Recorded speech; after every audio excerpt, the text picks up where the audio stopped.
Captain Jake Morrison sat in his command chair aboard the UES Horizon, watching the stars drift past on the main screen. The exploration vessel had been traveling through the Outer Rim territories for 6 months now, mapping new star systems and cataloging potential colony worlds. It was quiet work, the kind that let a man think about home and family waiting back on Earth. The bridge crew worked at their stations with practiced efficiency. Commander Lisa Bell studied her xenobiology reports at the science station, while Chief Engineer Ryan Carter monitored the ship's systems from his position near the back of the bridge. Lieutenant Commander Steve Murphy kept watch at the tactical station, though they hadn't encountered anything hostile in weeks. The peaceful routine shattered when Lieutenant Kelly Barnes at Communications suddenly straightened in her chair. "Captain, I'm receiving a distress signal," she announced, her voice tight with surprise. "It's coming from the Zilithian system, about 2 light years from our current position." Morrison leaned forward in his chair. The Zilithian system was home to the Kethver, a reptilian species known throughout the galaxy for their advanced technology and peaceful nature. They rarely ask for help from anyone, preferring to solve their problems with careful planning and superior equipment. "Put it through," Morrison ordered. The main screen flickered and showed a scaled, green-skinned face with large golden eyes. The creature's expression was one of barely controlled panic, something Morrison had never seen from a Kethver before. They were usually calm to the point of being emotionless. "This is Admiral Kethzer of the Kethver Defense Fleet," the alien spoke in heavily accented English. "We send this message to any who might hear it. Our people face extinction. The ancient destroyer has awakened from its long sleep. We request immediate assistance from any species capable of military action." Commander Bell had moved to stand beside Morrison's chair. "Captain, the Kethver have never asked for military help before. Their technology is centuries ahead of most species. If they're calling for help, the situation must be desperate." The message continued. Admiral Kethzer's voice grew more strained with each word. "The entity our ancestors called the Devourer has emerged from the depths of our gas giant. It has already consumed our colonies on Zelith Prime and Zelith Secondary. Our weapons cannot harm it, our shields cannot stop it. We offer our complete technological archive to any species that can help us survive this catastrophe." Morrison felt a chill run down his spine. The Kethver technological archive was worth more than entire star systems. For them to offer it freely meant they truly believed they were facing the end of their species. "Sir," Murphy called from the tactical station, "I'm reading energy signatures in that system that are off the charts.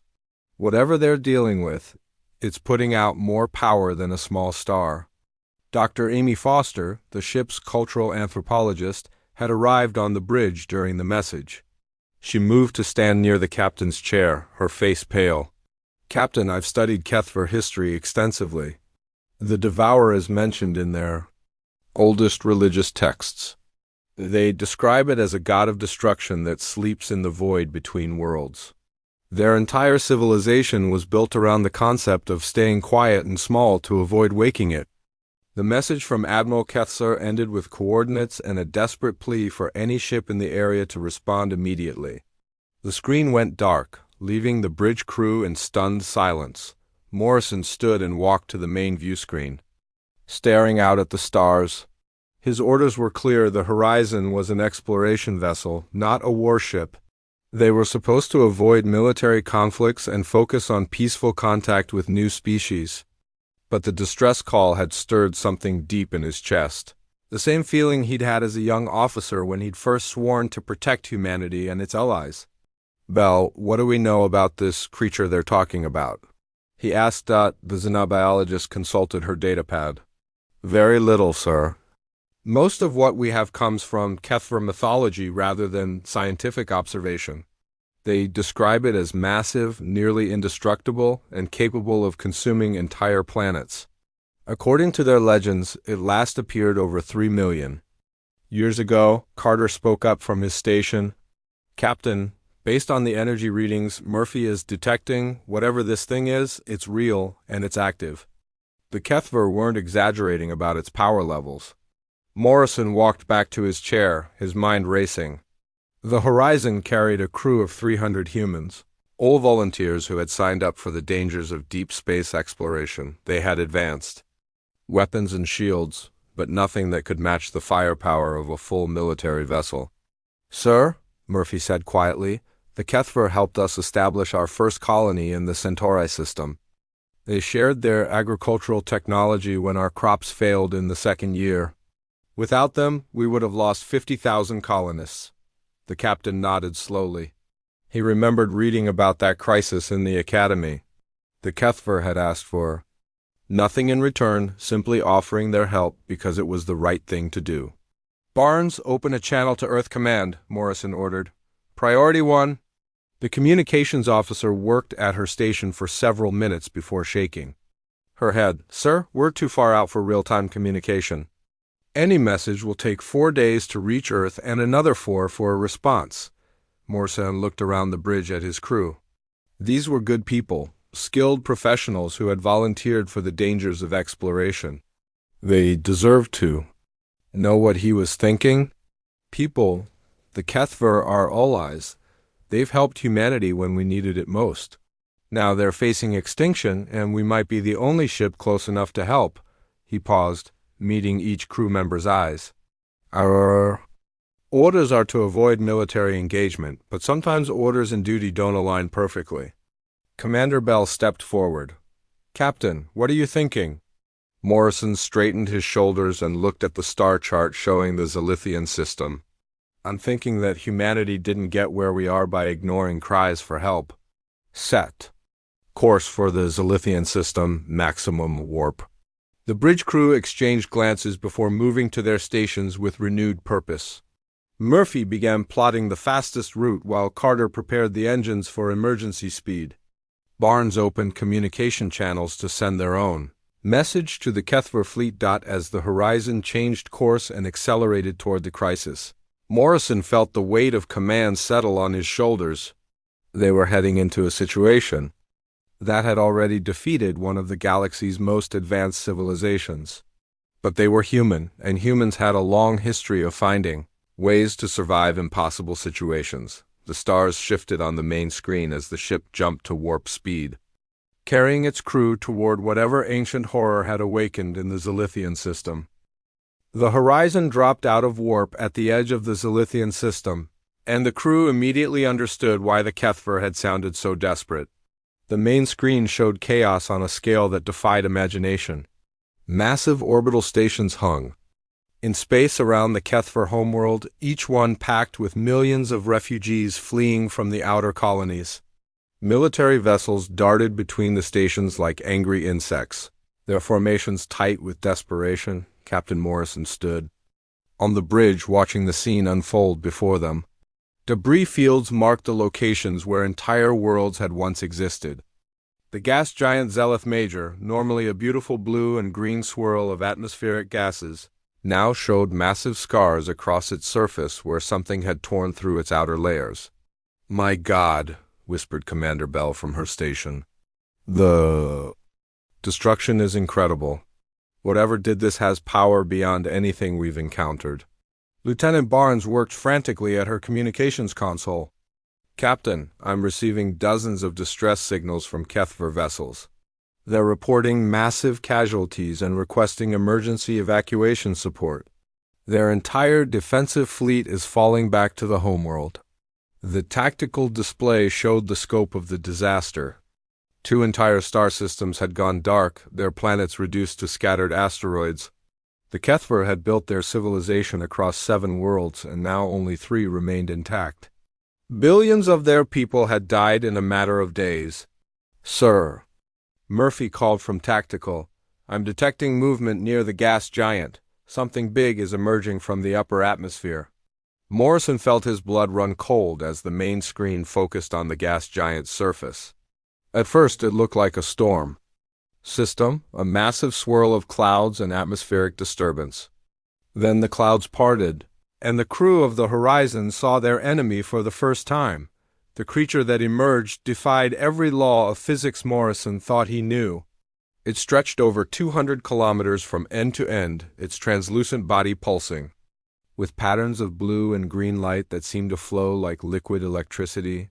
The shape reminded him of pictures he'd seen of deep ocean jellyfish, but this thing moved through the vacuum of space as easily as a fish through water.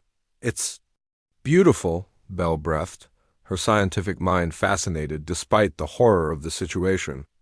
"Look at the way it manipulates gravitational fields to move. The bioluminescent patterns are incredible." The creature's body was mostly transparent, revealing internal structures that pulsed with alien life. Massive tendrils trailed behind it, like the arms of some cosmic octopus, each one thick enough to wrap around a city. As they watched, the creature's movement created ripples in space itself, bending starlight around its massive form. "Captain," Barnes announced, "Admiral Kethsar is requesting permission to come aboard. He says he has critical information about the entity." Morrison nodded grimly. "Grant permission. Have Dr. Foster meet them in conference room 120. Minutes later, Admiral Kethsar materialized on the Horizon's transporter pad along with two other Kethvar officers. The reptilian commander looked exhausted, his normally pristine uniform torn and stained. His golden eyes held the hollow look of someone who had seen too much death. In the conference room, Kethsar activated a holographic display showing the creature in detail. "We call it the Devourer, though our ancestors knew it by many names. It is not a machine or a weapon, but a living entity that feeds on matter itself." Dr. Foster leaned forward, her anthropologist training kicking in. "How does it feed?" "It breaks down matter at the molecular level," Kethsar explained, his voice hollow with defeat. "Everything it touches, ships, planets, even stars, gets converted into energy that it absorbs. Our weapons pass through it harmlessly. Our shields might as well be made of paper." Commander Bell studied the readings on her datapad. "These biological scans are fascinating. Despite its size, it shows all the signs of being a natural organism. Neural pathways, a digestive system, even what appears to be a primitive brain structure." "Natural or not," Murphy said grimly, "it's already destroyed 2 of your colonies. How do we stop something that can eat planets?" Kethsar's expression grew even more bleak. "We cannot. Our greatest scientists have studied the ancient texts for generations. Every encounter with the Devourer ends the same way, entire civilizations consumed and forgotten. We had hoped our technology had advanced enough to make a difference, but we were wrong." Morrison watched the tactical display as the creature moved slowly through the system toward the remaining inhabited worlds. Its path was steady and deliberate, like a farmer harvesting crops. The Kethvar fleet maintained their distance, their ships looking like toys compared to the massive entity. "How long do we have?" Morrison asked. "At its current speed it will reach our homeworld in 72 hours, Kethsar replied. "We are evacuating everyone we can, but there are 12 billion people on the surface. Most will die when it arrives." The room fell silent as the implications sank in. The Horizon's crew had come to help, but they were facing something that made their ship look like a rowboat challenging a battleship. The creature was older than human civilization, larger than anything they had ever encountered, and apparently unstoppable. Bell continued studying her readings, her scientific mind working through the problem. "Admiral, you mentioned ancient texts. Do they say anything about the creature's behavior patterns, how it selects targets?" "The texts speak of it as a force of nature, like a storm or earthquake," Kethsar said. "It awakens when disturbed, feeds until satisfied, then returns to sleep. The last time it appeared, it consumed 3 entire star systems before disappearing back into the void." "But why now?" Foster asked. "What woke it up after 3 million years?" Kethsar's scaled features twisted with what might have been shame. "Our industrial expansion. We have been mining the gas giant's moons for rare elements.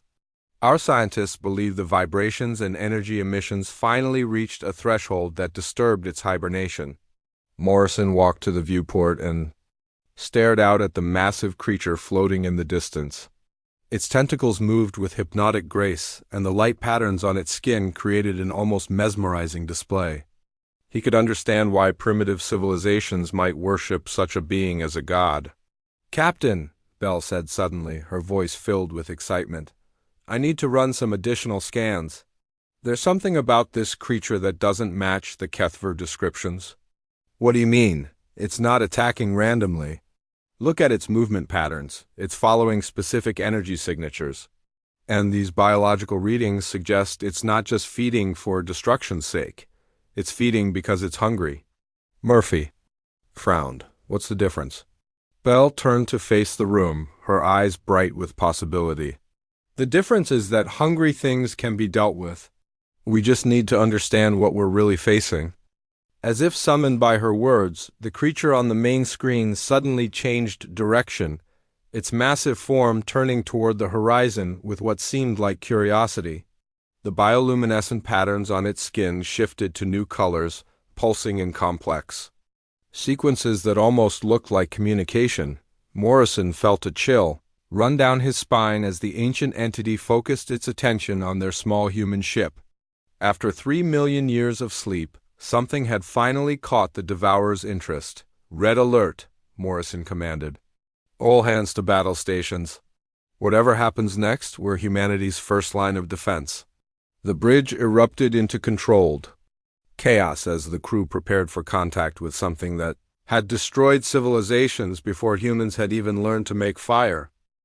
The conference room aboard the Horizon had never seen a meeting quite like this one. Admiral Kethzer sat across from Captain Morrison, his reptilian features showing confusion and what might have been horror as Commander Bell explained her theory. The other senior officers listened in stunned silence as their xenobiologist turned everything they thought they knew about the situation upside down. "Admiral, with all due respect to your ancestors' beliefs, what you're calling a god looks like." "Dinner to me," Bell said, her voice calm and professional despite the shocking nature of her words. "I've been studying the biological scans we took during our approach, and this creature is essentially a massive space-dwelling organism. It's not supernatural or mystical, it's just really, really big." Kethzer-esque golden eyes widened in what was clearly distress. "Commander Bell, you speak of consuming the Devourer as if it were simple prey. This entity has destroyed entire civilizations. It is older than your species, more powerful than anything in known space." Bell pulled up a holographic display showing the creature's internal structure. "Look at these readings, Admiral." "Yes, it's enormous, but it follows the same basic biological principles as any other living thing. It has a digestive system, a nervous system, and what appears to be a circulatory system. Most importantly, it shows signs of being carbon-based, which means its proteins would be compatible with human physiology." Chief Engineer Carter leaned forward in his chair. "Bell, are you seriously suggesting we try to eat this thing?" "It's the size of a small moon." "That's exactly what I'm suggesting," Bell replied. "Think about it from an evolutionary perspective. Humans developed as persistence hunters and omnivores. We've always looked at large, dangerous animals and figured out how to turn them into food. Mammoths, whales, even sharks. If it's alive, humans have probably tried to eat it." Dr. Foster, who had been quietly taking notes, looked up from her datapad. "The cultural implications are fascinating. The Kethver have spent millennia building their civilization around avoiding this creature, treating it as an untouchable deity. But humans have no such cultural baggage. We see a problem to be solved, not a god to be feared." Lieutenant Murphy had been running calculations on his tactical display. "Even if we could somehow kill this thing, the logistics would be impossible. We're talking about processing a creature that's over 200 kilometers long. The Horizon doesn't have that kind of storage capacity." "We don't need to store all of it," Bell said with a slight smile. "We just need to take enough to prove the concept. Think about it. One successful hunt could feed the entire Kethver population for years while they rebuild their colonies." Morrison had been listening to the discussion with growing amazement. His crew was seriously debating the merits of hunting and eating something that had terrorized an entire species for millions of years. The audacity of it was typically human, but the practical challenges were enormous. "Bell, Assuming for a moment that this isn't complete insanity, how would we actually go about killing something this size? Morrison asked. The dot bell brought up a detailed scan of the creature's anatomy. Every living thing has vulnerable points, Captain. This creature is no different. Look here, it has a centralized nervous system located in what appears to be a protected chamber near its core.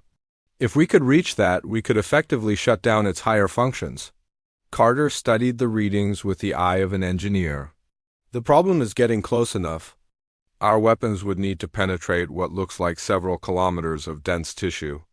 And that's assuming we can avoid those tentacles long enough to get a clear shot. Actually, Murphy said, his tactical mind working through the problem, this might be easier than we think. The creature moves slowly because of its size. If we treat this like a hunting expedition rather than a space battle, we might have advantages that conventional weapons don't. Dr. Tony Garcia, the ship's chief medical officer, had been reviewing the biological data with growing concern. People. We're talking about consuming alien tissue from a creature that's been alive for millions of years. The toxicity levels alone could kill anyone who tries to eat it. Belle shook her head confidently. The preliminary scans show remarkably clean tissue composition, no heavy metals, no apparent toxins. If anything, this creature's proteins are purer than most Earth-based meat sources. It's been living in the vacuum of space, feeding on clean energy conversion. This might be the healthiest meal in the galaxy. Admiral Kethser had been listening to the discussion with growing bewilderment. Commander Bell, even if your theory is correct, even if this creature can be killed and consumed, the practical challenges are enormous. How do you propose to process something this size? The same way our ancestors processed whales, Bell replied. We don't need to bring it aboard. We can process it in space, taking what we need and leaving the rest. The Horizon's industrial fabricators can be modified to create the necessary equipment. Morrison looked around the table at his crew. They were all staring at Belle as if she had just suggested they lasso the sun. But there was something in their expressions that he recognized, the same look humans had worn when they first decided to hunt mammoths or cross oceans in wooden boats. Belle, you're talking about turning humanity's first major military action in this sector into a hunting expedition, Morrison said slowly. Not a hunting expedition, Captain, Bell corrected. A rescue mission that happens to involve hunting. We're not doing this for sport or profit. We're doing it to save the Kethver people and establish humanity's place in the galactic community. Foster looked up from her cultural analysis. Captain, this could define how other species see us for generations to come. We won't be the new species that needed help. We'll be the species that looked at other races' greatest fear and saw lunch. The room fell silent as everyone contemplated the magnitude of what they were discussing. They were proposing to hunt something that had destroyed entire civilizations, using modified mining equipment and human stubbornness as their primary weapons. Admiral, Morrison said finally, what would your people's reaction be if we actually succeeded in killing and eating the devourer? Kethser was quiet for a long moment, his reptilian features unreadable. Captain Morrison, if you could accomplish such a thing, it would fundamentally change everything we believe about our place in the universe. We have spent 3 million years seeing ourselves as potential victims of this entity. To watch another species turn it into sustenance would be ... revolutionary, Foster finished quietly. Morrison stood up and walked to the viewport, staring out at the massive creature drifting through space toward the Kethver homeworld. Its bioluminescent patterns pulsed hypnotically, and its tentacles moved with alien grace. Most species would see a destroyer of worlds, an unstoppable force of nature. Jake Morrison saw dinner for 12 billion refugees and the chance to show the galaxy what humans were really capable of. Bell, start working on the technical specifications, he ordered. Murphy, I want tactical assessments of the creature's vulnerable points. Carter, figure out how to modify our equipment for space-based processing. We're going hunting. Admiral Kethser stared at the human captain with something approaching awe. Captain Morrison, you are either the bravest being I have ever encountered, or the most insane? Morrison smiled grimly. Admiral, in my experience, there's usually not much difference between the two. The Horizon had never been transformed for hunting before, but the crew worked with the focused intensity of people who understood what was at stake. In the engineering bay, Carter and his team modified the ship's industrial mining lasers into precision cutting tools. The massive fabrication units normally used for creating spare parts now churned out specialized harpoons and processing equipment that would have looked familiar to any whaler from Earth's ancient seas. Captain Morrison walked through the ship's corridors, watching his crew prepare for something that had never been attempted in galactic history. In the weapons bay, Murphy supervised the installation of reinforced magnetic harpoon launchers that could fire kilometer-long cables strong enough to tether asteroids. The medical bay had been expanded with additional equipment for analyzing alien tissue. While the mess hall was being converted into a temporary processing center, Commander Bell worked tirelessly in her laboratory, studying every detail of the creature's anatomy from their long-range scans. She had identified 17 potential weak points in the entity's structure, from nerve clusters to what appeared to be respiratory organs adapted for space. Her excitement was infectious, spreading through the crew like wildfire as they realized they might actually have a chance. "Captain," Bell announced over the ship's communication system, "I need you to see this immediately." Morrison made his way to the laboratory where Bell had constructed a three-dimensional hologram of the creature. The massive entity rotated slowly. In the air, its internal organs visible through translucent skin. Patterns of light pulsed along what appeared to be a nervous system more complex than anything previously discovered. "What am I looking at, Bell?" Morrison asked. "Communication, sir," Bell replied, her voice filled with wonder. "Those bioluminescent patterns aren't random displays of energy. They're language. The creature has been trying to talk to us." Morrison stared at the hologram as patterns of blue and green light flowed across the creature's surface. "You mean it's intelligent?" "More than intelligent, Captain. It's ancient beyond our comprehension. I've been analyzing the light patterns since we arrived, and I think I've decoded some basic concepts. The creature is trying to understand what we are, where we came from, and why we're not afraid of it." The implications hit Morrison like a physical blow. They weren't just planning to hunt a massive animal. They were preparing to kill a sentient being that might be older than Earth itself. The ethical questions made his head spin, but the tactical situation remained unchanged. Intelligent or not, the creature was still moving toward 12 billion Kethver civilians.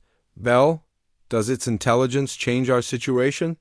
Morrison asked quietly. Bell was silent for a moment, studying the rotating hologram. "Captain, I've been analyzing its behavior patterns along with the communication attempts. This creature isn't malevolent, it's hungry and confused. It doesn't understand that those objects it's consuming are inhabited worlds. To something this size, planets probably look like small food sources. So it's basically an innocent animal. That's accidentally destroying civilizations? That's exactly what it is, sir. But that doesn't change the fact that it will consume the Kethver homeworld in less than 60 hours unless we stop it." Morrison felt the weight of command settling on his shoulders like a lead blanket. The creature might be innocent, but 12 billion lives hung in the balance. Sometimes the right choice and the easy choice were completely different things. Over the ship's intercom, Murphy's voice crackled with urgency. "Captain, to the bridge immediately. The creature is changing course." Morrison rushed to the bridge to find the crew staring at the main screen in amazement. The massive entity had stopped its slow drift toward the Kethver homeworld and was now moving directly toward the horizon. Its tentacles moved with purpose, and the light patterns on its skin had intensified dramatically. "Sir," Barnes reported, "from communications, I'm detecting structured energy emissions from the creature. It's definitely trying to communicate with us specifically." Admiral Kethser, who had remained aboard to coordinate with his fleet, stared at the approaching entity with obvious terror. "Captain Morrison, the Devourer has never shown interest in individual ships before. It simply consumes everything in its path. Maybe it's never encountered humans before, Morrison replied, watching the creature's graceful approach. Despite its enormous size, it moved with surprising elegance, like a cosmic ballet dancer performing in the void. Belle's voice came over the intercom from her laboratory. Captain, I think I know why it's approaching us. The creature is curious about our neural patterns. Human brain activity is significantly different from Kethver mental processes. We might be the first truly alien intelligence it's encountered in millions of years. The creature continued its approach, growing larger on the screen with each passing minute. At 50 kilometers distance, it stopped and hovered in space like a living mountain. Its bioluminescent patterns shifted to new colors, and the entire bridge crew could feel a strange pressure in their minds, as if something vast and ancient was trying to understand their thoughts. It's scanning us, Belle announced, her voice filled with wonder and fear. I'm reading neural activity from the creature that's off the charts. It's not just intelligent, it might be the most intelligent thing we've ever encountered. Murphy checked his tactical displays and found readings that made no sense. Captain, the creature isn't showing any aggressive intentions. If anything, it seems to be trying to avoid damaging us with its movements.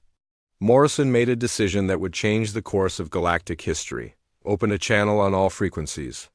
If this thing wants to talk, let's talk. Barnes worked at her station for several minutes before nodding. Channel open, sir. Morrison stepped forward, addressing the massive entity floating before them.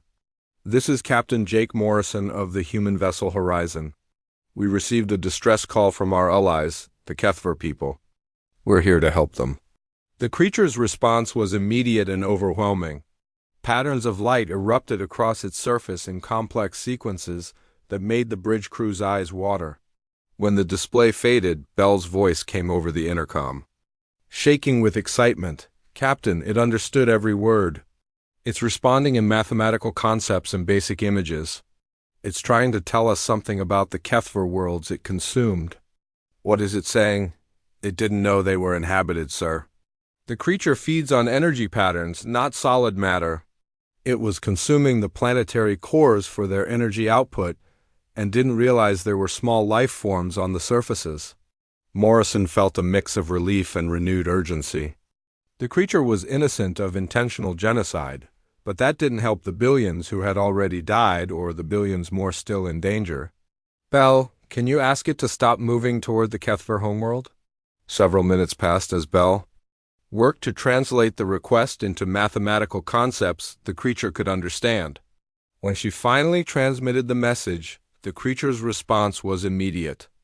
Its massive form began turning away from the populated world, its tentacles moving in what almost looked like an apologetic gesture, but then its light patterns changed to deep red, and Belle's voice carried a note of alarm. Captain, it's trying to tell us something else. It can't stop feeding. It's been hibernating for millions of years, and it needs enormous amounts of energy to survive. If it doesn't feed soon, it will die. Morrison stared at the creature floating before them, its ancient intelligence struggling with a problem that had no easy solution. It needed to feed to live, but feeding meant destroying entire civilizations. The creature was trapped by its own biology, just as the Kethver were trapped by their dependence on the planets it needed to consume. Sir, Murphy said quietly, we have a decision to make. We can try to convince it to leave the system and find uninhabited energy sources, but that might take decades. The Kethver can't evacuate 12 billion people in that time frame. Morrison looked at the magnificent creature on the screen, its bioluminescent patterns now showing what could only be described as sadness. After millions of years of lonely existence, it had finally found other intelligent life, only to discover that its very survival threatened their existence. Belle, Morrison said quietly, does our original plan still work? Yes, sir, she replied, without hesitation. Intelligence doesn't change biology. But, Captain, we'd be killing something that might be the wisest being in the galaxy. Morrison closed his eyes and made the hardest decision of his career. Sometimes being wise means making the hard choices, begin preparations for the hunt. The hunt began at dawn, ship time, though dawn and dusk had no meaning in the depths of space. Captain Morrison stood on the bridge of the horizon as his crew executed the most audacious plan in human history. They were going to kill a god, and they were going to do it the way their ancestors had always done impossible things. Together, with determination, and with the kind of stubborn refusal to give up that had carried humanity from caves to the stars, Commander Bell had spent the night working with the creature, using mathematics and simple images to explain what they intended to do. The ancient entity's response had been surprisingly accepting, its bioluminescent patterns showing what could only be described as resignation. It understood the situation as clearly as the humans did. Either it died or billions of Kethver would perish. The creature had lived for millions of years, had seen entire civilizations rise and fall, and perhaps it was simply tired of being alone in the vast emptiness between stars. "All stations report ready, Captain," Murphy announced from the tactical station. The horizon moved into position above the creature's massive form, its modified mining equipment and harpoon launchers prepared for a battle unlike anything in military history. The creature floated in space like a living island, its translucent body pulsing with patterns of light that seemed almost peaceful. Its tentacles drifted slowly through the vacuum, each one longer than the horizon itself. Morrison could see the internal organs through the creature's skin, the massive heart that pumped whatever served as blood through its ancient body, the neural clusters that housed an intelligence older than any civilization. "Remember, people," Morrison announced over the ship's communication system, "we're not just fighting for the Kethver today. We're showing the galaxy what humans are capable of. Make every shot count." The first phase of the attack focused on the creature's sensory organs, the massive eye-like structures that dotted its surface. Carter's modified mining lasers fired in precise bursts, each beam calibrated to cause maximum damage without triggering the creature's defensive reflexes.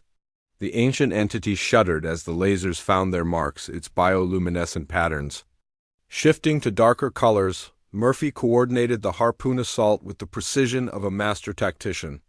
The magnetic launchers fired their kilometer-long cables in sequence, each one designed to anchor into the creature's flesh and provide stability for the close-range work that would follow. The creature's tentacles moved to defend itself, but its massive size worked against it. By the time it could react to one threat, 3 more harpoons had found their mark. "Direct hit on the primary neural cluster," Bell reported from her station. "The creature's higher functions are beginning to slow down." The battle had been raging for 6 hours when the tide finally turned. The horizon darted between the creatures. Defensive movements like a terrier attacking a bear, its crew working in shifts to maintain the constant pressure needed to bring down something so massive. Dr. Garcia monitored the crew's vital signs as they pushed themselves beyond normal human limits, their bodies running on adrenaline and determination. The creature's movements became sluggish as the human assault took its toll. Its tentacles moved more slowly, its bioluminescent patterns growing dim. The massive heart that had beaten for millions of years began to falter, its rhythm becoming irregular as the creature's strength ebbed away. "Captain," Bell announced, her voice heavy with emotion, "the creature is trying to communicate again." The main screen filled with patterns of light, weaker now but still beautiful in their alien complexity. Bell worked frantically to translate the message, her fingers flying over her console as she decoded the mathematical concepts. "What is it saying?" Morrison asked. "It's thanking us," Bell replied, tears in her eyes. "It says it's been alone for so long that it had forgotten what it meant to have contact with other intelligent life. Even though we're killing it, it's grateful that it got to meet us before the end." The bridge crew fell silent as the implications of the message sank in. They were ending the life of something that might have been the last of its kind, a creature so ancient and wise that it could accept its own death with grace and gratitude. "It's also giving us something," Bell continued, "a gift. It's transmitting the location of other energy sources in the galaxy, places where future creatures like it could feed without threatening inhabited worlds." Morrison felt the weight of history settling on his shoulders. They were not just killing a monster, they were ending an entire evolutionary line that had existed since before Earth cooled. But 12 billion Kethver lives hung in the balance, and the choice had already been made. Final phase, Morrison ordered. Take us in close for the kill shot. The Horizon moved to point-blank range, its crew preparing for the most difficult part of the hunt. Carter's teams had worked for hours to modify the ship's main particle cannon, turning it from a tool of exploration into a weapon capable of penetrating the creature's vital organs. Target the main neural cluster, Morrison commanded. One clean shot to end this quickly. The particle cannon charged with a whine that echoed through the ship's hull. On the main screen, the creature's patterns shifted one final time, displaying what Bell translated as a simple message, "Goodbye." "Fire," Morrison ordered. The beam lanced out through space, penetrating deep into the creature's core. The ancient entity's body convulsed once, its massive form shuddering as millions of years of life came to an end. The bioluminescent patterns that had pulsed across its skin for longer than human civilization had existed flickered and went dark. The creature that had terrorized the galaxy for millions of years floated still and silent in the void. Its massive form now nothing more than the largest protein source in known space. Confirmed kill, Murphy reported quietly. The entity is dead. The bridge crew stood in stunned silence, hardly believing what they had accomplished. They had done the impossible, killed something that entire civilizations had worshipped as a god.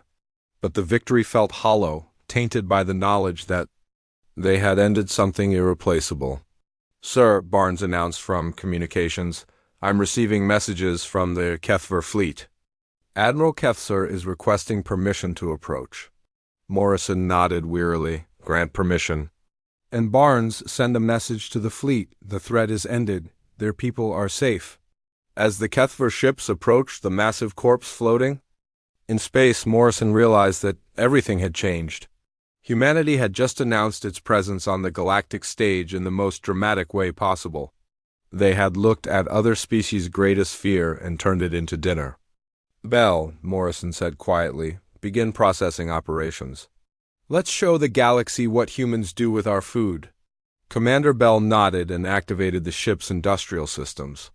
Across the hull of the Horizon, processing drones began their work, turning the ancient creature into sustenance for the millions of refugees waiting in the orbital stations around the Kethver homeworld. The hunt was over, but the feast was just beginning. 3 days after the hunt ended, the mess hall aboard the Horizon had been transformed into something that looked more like a fancy restaurant than a military dining facility. Chef Maria Santos had worked around the clock with her team to prepare what would go down in history as the most significant meal ever served. The tables were decorated with flowers from the ship's hydroponic gardens, and the lighting had been dimmed to create an atmosphere of celebration rather than simple sustenance. Captain Morrison stood at the head of the main table, looking out at the assembled crowd. His own crew sat alongside Kethver dignitaries, refugees, and military officers who had traveled from across the system to witness this moment.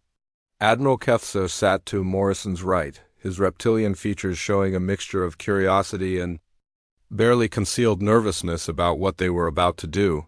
"Before we begin," Morrison announced to the gathering, "I want everyone to understand what we're celebrating tonight.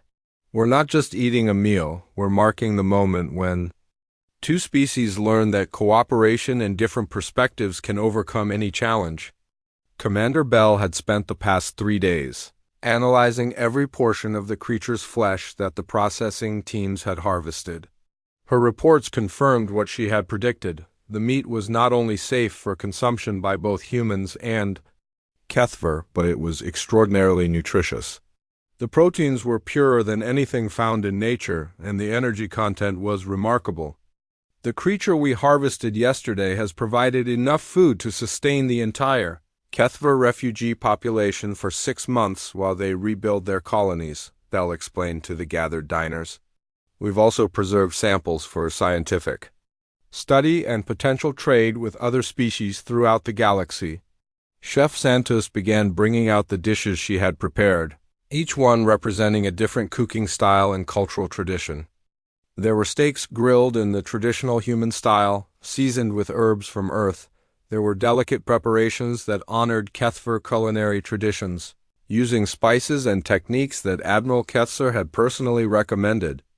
The variety was impressive, showing just how versatile the creature's meat proved to be. Dr. Foster, who had been documenting the cultural significance of the meal, watched with fascination as the first Kethver tasted what had once been there. Destroyer. The reptilian diplomat chewed slowly, his expression cycling through surprise, wonder, and something that might have been enlightenment. "It tastes like freedom," Admiral Kethzer said quietly, his voice filled with emotion. "For 3 million years, my people have lived in fear of this entity. Now we are consuming it, making it part of ourselves. The psychological impact is extraordinary." The conversation around the table grew more animated as both species discovered that their former enemy was actually quite delicious. The human crew members compared it to various Earth seafood, while the Kethver noted similarities to their traditional protein sources. Dr. Garcia had been monitoring everyone's vital signs and reported that both species were processing the alien proteins without any adverse effects. As the evening progressed, the meal became more than just dinner. It became a cultural exchange that neither species would ever forget. The Kethver began sharing stories of their ancestors' encounters with the creature, tales that had been passed down through generations as warnings and prayers. The humans responded with their own stories of legendary hunts, from ancient mammoth kills to modern deep-sea fishing expeditions. "Captain Morrison," Admiral Kethzer said during a pause in the conversation, "I need you to understand how completely this changes everything for my people. We have spent our entire evolutionary history defining ourselves as prey animals, creatures that survived by hiding and avoiding conflict. Watching your species turn our greatest fear into a shared meal has fundamentally altered our understanding of what it means to be intelligent life in this galaxy." Morrison nodded, understanding the weight of what the Admiral was saying. "Admiral, my people have learned something important too. We've discovered that our perspective on problems isn't universal, but it can be valuable when shared with others. You taught us about the creature's intelligence and history. We taught you that intelligence doesn't have to mean invincibility." The meal continued for hours, with both species sampling different preparations and discussing the implications of what they had accomplished together. Dr. Foster documented every aspect of the cultural exchange, knowing that historians would study this dinner for centuries to come. As the evening wound down, Lieutenant Barnes approached Captain Morrison with a priority message from Earth Command. The captain read it quietly, his expression growing more serious with each line. "What is it, Captain?" Commander Bell asked. Morrison looked up from the message, a slight smile playing at the corners of his mouth. "It seems word of our little hunting expedition has spread throughout the galaxy faster than we expected. We've received formal requests for assistance from 17 different species, all of whom apparently have their own versions of impossible threats that need human attention." The room fell silent as the implications sank in. The crew of the Horizon had not just solved one problem, they had accidentally established humanity's reputation as the species that could handle any challenge the galaxy could throw at them. "Sir," Murphy asked from across the table, "what kind of threats are we talking about?" Morrison consulted the message again. "Let's see, the Andromedans have something they call the World Eater that's been terrorizing their outer colonies. The Centauri Federation is dealing with what they describe as living asteroids that consume starships. And the Rigel Confederacy has a problem with something they call the Star Drinker." Admiral Kethzer leaned back in his chair, his golden eyes wide with amazement. "Captain, do you realize what this means? Every species in known space has legends of impossible creatures, ancient threats that cannot be defeated. If humans can turn these monsters into resources the way you did with our Devourer, you will revolutionize galactic civilization." Morrison stood up and raised his glass, a simple gesture that had somehow become monumentally significant. "To the crew of the Horizon, to our new friends among the Kethver, and to the discovery that there's no problem so big that humans can't figure out how to eat it. The room erupted in cheers and applause as both species toasted their unlikely partnership. Outside the viewport, the processing ships continued their work on the massive carcass, breaking down the ancient creature into manageable portions that would feed millions and provide scientific insights for generations. As the celebration continued around him, Morrison realized that humanity had just taken its place in the galactic community, not as junior partners or struggling newcomers, but as the species that looked at everyone else's nightmares and saw opportunity. They had shown the galaxy that humans didn't just think outside the box. They were perfectly willing to hunt down the box, kill it, cook it, and serve it with a nice sauce. The feast aboard the Horizon marked the beginning of a new era in galactic relations, one where humanity's unique perspective on problem-solving would make them the most sought-after allies in known space. They had proven that sometimes the best way to deal with an ancient terror was to invite it to dinner. As the main course, the creature that had once been called a god was now nothing more than an excellent meal and a story that would be told wherever humans gathered to share food and friendship. And in the grand tradition of their species, they had turned the impossible into the inevitable, one bite at a time.